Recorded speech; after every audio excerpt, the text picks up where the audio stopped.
আপনার ভালো দেখতে পারেন এরকম বহু লোক আছে না? এই হিংসা করলে অনেক সময় বদনজর লাগে, বদনজর। আপনার ভালো কিছু হতে আরেকজনের জ্বালা পড়া শুরু হয়েছে, এর কারণে অনেক সময় মানুষ ক্ষতিগ্রস্ত হয়। বহুবার এই সূরা পড়ে তৎক্ষণাৎ একেবারে পড়ার সাথে সাথে আমি কার্যকরিতা আমার চোখে বহুবার দেখেছি। আলহামদুলিল্লাহ। নবী সাল্লাল্লাহু আলাইহি ওয়াসাল্লাম এক সাহাবীকে বলেছেন, তুমি কি জানো আজকে রাতে যে 2টা সূরা আমার প্রতি নাজিল হয়েছে, যে আয়াতগুলো নাজিল হয়েছে, এইরকম আয়াত কোরআনে আরেকটা নাজিল হয় নাই। আমার বাসা বাচ্চার কোনো অসুবিধা হলে মাঝে মধ্যে আমার মিসেস বলতেন যে একটু দোয়া পড়ে খুদা হতো। আমি আমার মিসেসকে সাথে সাথে বলি, কেন, তুমি দিলে কি সমস্যা? অনেক সময় বাচ্চাকে নিয়ে আসেন, হুজুর একটু তাকে দোয়া পড়ে ফু দিয়ে দেন, একটু পানি পড়ে দেন। আমরা কি দোয়া পড়ি আজকে সেটা আমি আপনাদের সামনে ফ্ল্যাশ করে দিলাম, জানিয়ে দিলাম।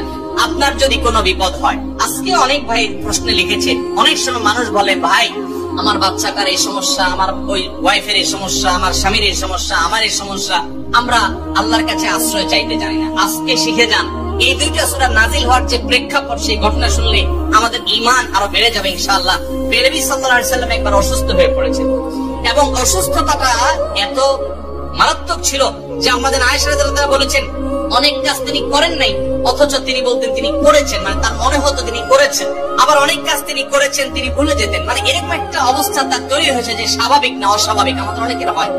তখন নবী সাল্লাল্লাহু আলাইহি ওয়াসাল্লাম বিভিন্ন তখনকার যে চিকিৎসক ছিল তাদের সহযোগিতা নিয়েছেন, বিভিন্ন ট্রিটমেন্ট করেছেন, কিন্তু কোনোভাবে কোনো কাজ হচ্ছিল না। আল্লাহ রাব্বুল আলামিন তার নবী সাল্লাল্লাহু আলাইহি ওয়াসাল্লামের চিকিৎসার জন্য 2 জন ফেরেশতা পাঠিয়েছেন। তাদের একজন ফেরেশতা নবী সাল্লাল্লাহু আলাইহি ওয়াসাল্লাম স্বপ্নে দেখছেন যে একজন ফেরেশতা তার মাথার কাছে এসে দাঁড়িয়েছে নবী সাল্লাল্লাহু আলাইহি ওয়াসাল্লামের, আরেকজন ফেরেশতা নবী করিম সাল্লাল্লাহু আলাইহি ওয়াসাল্লামের পায়ের কাছে এসে দাঁড়িয়েছে। মাথার কাছে যে ফেরেশতা দাঁড়িয়েছে, ওই ফেরেশতা পায়ের কাছে থাকা ফেরেশতাকে জিজ্ঞাসা করছিলেন যে এই লোকটার কি হয়েছে, অর্থাৎ নবী সাল্লাল্লাহু আলাইহি ওয়াসাল্লামের কি হয়েছে। তখন পায়ের কাছে থাকা ফেরেশতা খুব মনোযোগ সহকারে শুনেন, পায়ের কাছে যে ফেরেশতা দাঁড়ায় ছিলেন উনি বলতেছেন, ওনাকে, অর্থাৎ আমাদের নবী সাল্লাল্লাহু আলাইহি ওয়াসাল্লামের কথা বলছেন, ওনাকে জাদু করেছে। পায়ের কাছে থাকে ফেরেশতা এটা বলার পর মাথার কাছে থাকা ফেরেশতা আবার জিজ্ঞাসা করলেন, কে জাদু করেছে? পায়ের কাছে থাকা ফেরেশতা তার নামও বলেছে, লাবিদ ইবনে আসাম নামে এক ইহুদি, উপর দিয়া মুনাফিক মুসলমান সাজছে, আসলে সে ইহুদি, সে জাদু করছে নবী সাল্লাল্লাহু আলাইহি ওয়াসাল্লাম।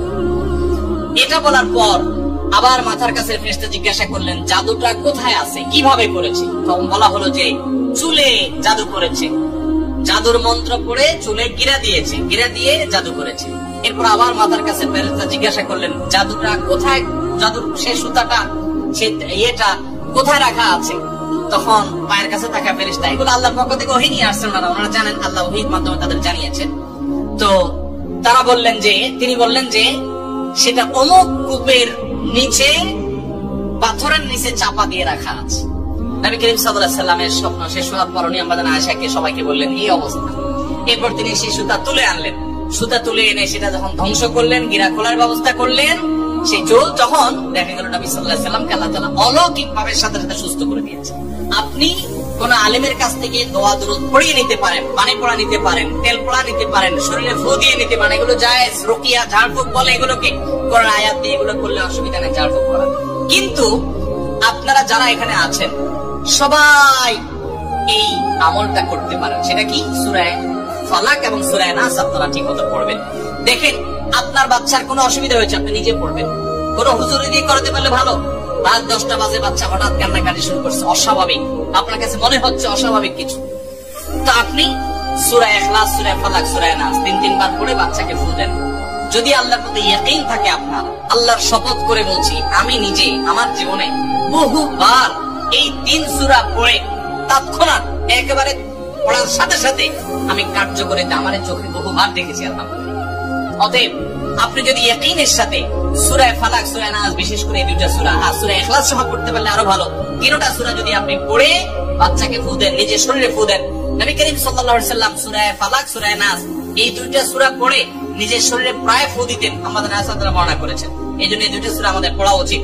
সেই সাথে নবী সাল্লাল্লাহু আলাইহি ওয়াসাল্লাম এক সাহাবীকে বলেছেন, তুমি কি জানো আজকে রাতে যে 2টা সূরা আমার প্রতি নাজিল হয়েছে, যে আয়াতগুলো নাজিল হয়েছে, এইরকম আয়াত কোরআনে আরেকটা নাজিল হয় নাই। গোটা কোরআনে অন্য কোন সূরা, অন্য কোন আয়াত এরকম না, এগুলোর সমকক্ষ না। এরকম বিশেষ ফজিলতপূর্ণ